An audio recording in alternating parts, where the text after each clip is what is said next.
welcome to this segment of Beer to Whiskey. This is one of our special Big Jon and 5 segments where Big Jon Richards, who knows quite a bit about beer. What are we drinking here, John? We're drinking the Sierra Nevada 2017 Oktoberfest collaboration with Miltenberger Brewery out of, unsurprisingly, Miltenberg, Germany. What a coinkydink. What a coinkydink. And what, it's Oktoberfest, does that mean it's a particular style? Is every Oktoberfest Well, a particular? it's traditionally an amber lager, most closely related to a Marzen or a Marzen lager, depending on if you're in Germany or not, and really close to a Vienna lager. They're all almost exactly the same beer, but they are a very light-bodied, very clean, slightly sweet, slightly bready, sometimes a little spicy, but very little hops. And it creates a real easy transition into the bigger beers of fall, the browns, and eventually the stouts, and the things that come along with barley wines.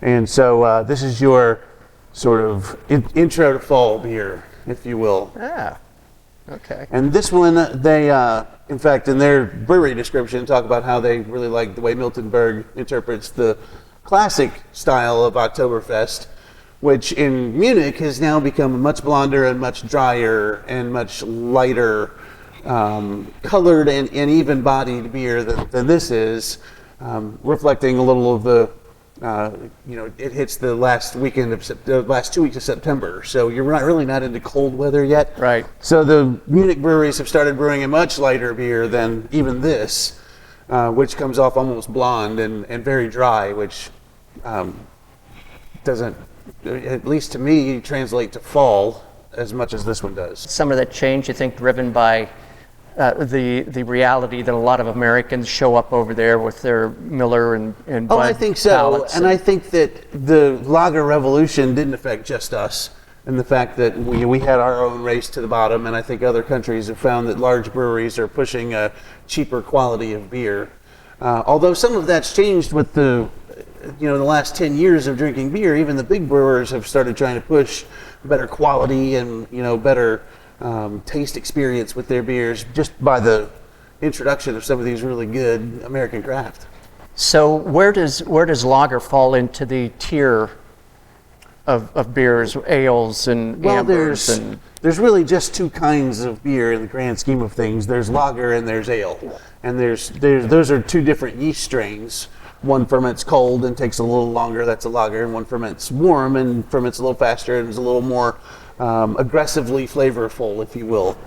And so if you're talking lager, it could be dark and black and inky and just as stout tasting as any other stout, but the ale is going to have a lot more body and a lot more aggressiveness to it. So the lager and ale don't necessarily mean light or dark. This was, I think, my favorite of the collaborations they've done so far. Even some of the earlier ones have been done more in that Munich style that have come out of Sierra these last couple of years, and this one much more of at least what I consider to be a traditional Oktoberfest. Tell me again what I should be tasting. You should be tasting a little caramel and a little toffee for the sweetness, a breadiness and a kind of cereal-like wheat quality, a real clean finish on the end with a little bit of that toffee hanging on. There's a touch of spice in the top of this one, but not very much in the way of any kind of hop bitterness. Now, is this done at the brewery in Asheville, or is this done in the one in? This is done here. Okay. Yeah. They collaborate with the brewers in Germany, but the production of the beer actually happens in Sierra. Okay. For anybody that really likes craft breweries and is interested in beer, the Sierra Nevada brewery in Asheville, North Carolina, which has been open now, maybe a year and a half, 2 years? Probably 2 years. Yeah, is a travel destination in itself, and coincidentally and conveniently, it's right next to the Asheville airport. So, it's a cathedral up there, Russ. Yeah, it's beautiful. it really is. It's just an amazing operation, and if you think you're going to visit and you want to go take a tour, book it way ahead of time, because they are booked up weeks and weeks and weeks in advance. It is a big, big deal. Just a gorgeous property, and obviously they're making some good beer. Obviously some really good beer.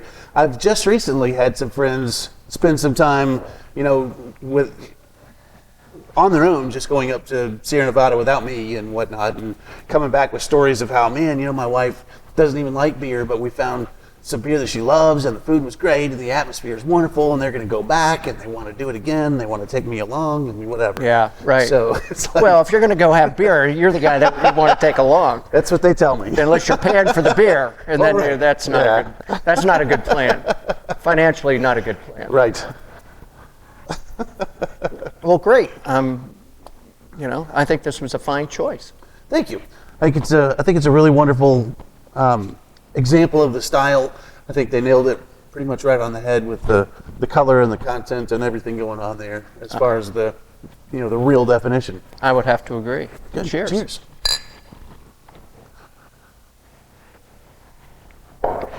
See you next time on Big Jon and 5.